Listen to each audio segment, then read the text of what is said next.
Sobat muda, berbicara tentang bulan Ramadan, berburu takjil menjadi tradisi yang sayang untuk dilewatkan. Menjelang waktu berbuka puasa, suasana jalanan berubah menjadi lebih hidup. Dengan para pedagang takjil yang berjejer, menawarkan berbagai hidangan manis dan menyegarkan. Nah, kali ini tim Indonesia akan berbagi informasi seputar takjil apa saja yang sering ditemui dan digandrungi oleh masyarakat Indonesia. Penasaran? Let's go!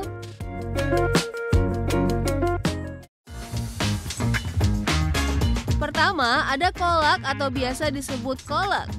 Makanan populer Indonesia berbahan dasar gula aren atau gula kelapa, santan, dan daun pandan.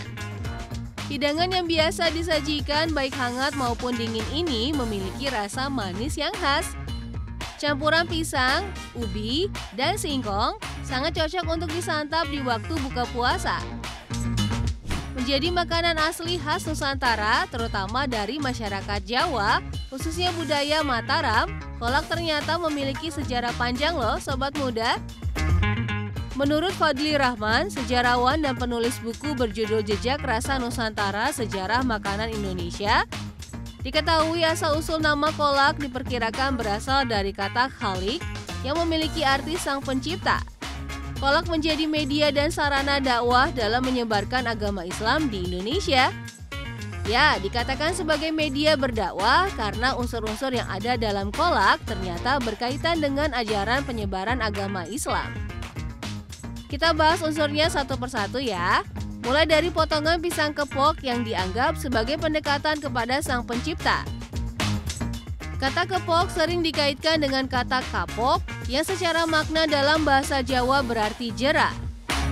Sehingga panganan ini mengingatkan manusia agar jera berbuat dosa dan mendekatkan diri kepada Tuhan. Selanjutnya ada telop pendem atau biasa kita kenal sebagai ubi. Kata dan istilah pendem dimaknai dengan penguburan kesalahan-kesalahan yang pernah dilakukan, baik secara sengaja maupun tidak, dan kembali melanjutkan kehidupan secara baik. Unsur lainnya dalam kolak adalah santan. Santan atau santen dalam bahasa Jawa merupakan kependekan dari kata pengapunten, yang jika diartikan dalam bahasa Indonesia adalah meminta maaf. Dengan demikian, rasa kolak yang manis dan rasa santan yang gurih bisa menjadi pengingat agar manusia senantiasa meminta maaf atas kesalahannya. Jadi, dapat disimpulkan semangkuk kolak menjadi media pembelajaran budi pekerti serta memperkuat keyakinan masyarakat terhadap agama Islam. Kita bergeser ke takjil selanjutnya, yaitu pisang ijo.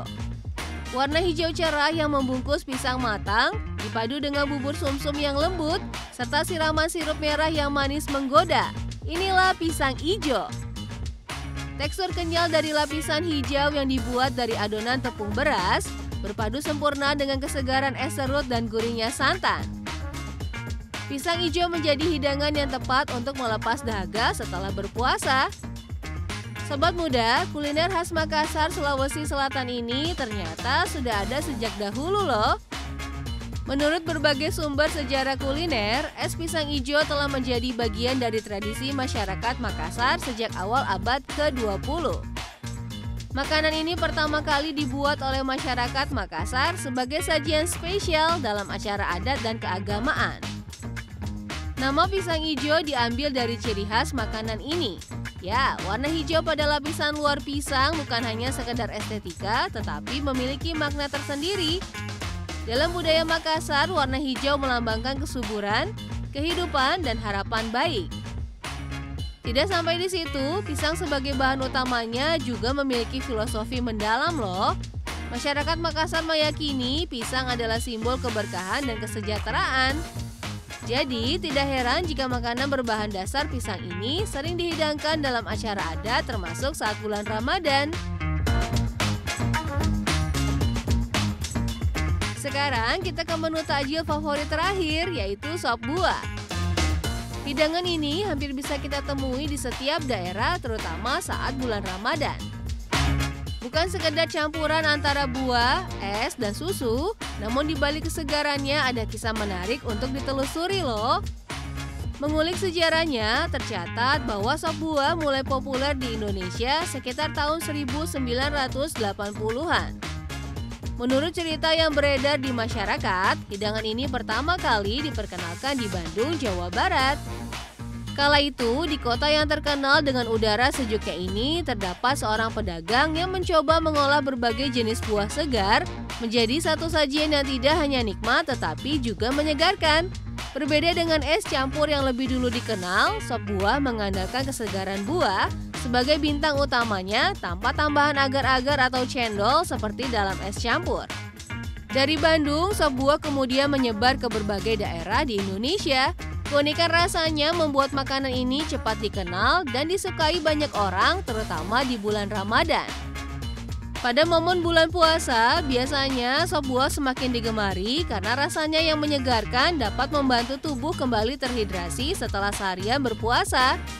Kombinasi buah seperti melon, semangka, anggur, alpukat, dan kelapa muda yang direndam dalam kuah susu atau sirup manis memberikan sensasi segar yang langsung membangkitkan energi. Menariknya, meski asal-usulnya dari Indonesia, konsep mencampur berbagai buah dalam satu hidangan ini sebenarnya sudah dikenal di berbagai belahan dunia. Di Timur Tengah misalnya, terdapat fruit cocktail yang berisi berbagai jenis buah segar yang disiram dengan jus atau madu. Ada juga makanan dari Amerika Latin, yaitu ensalada de frutas. Hidangan ini berbahan dasar aneka potongan buah dan sirup, dan biasanya disajikan sebagai makanan penutup yang menyegarkan. Sobat muda, itu tadi beberapa takjil favorit yang selalu laris manis dicari pembeli di bulan Ramadan. Bagaimana? Apa kalian tertarik untuk mencobanya? Atau kamu memiliki rekomendasi menu favorit lainnya?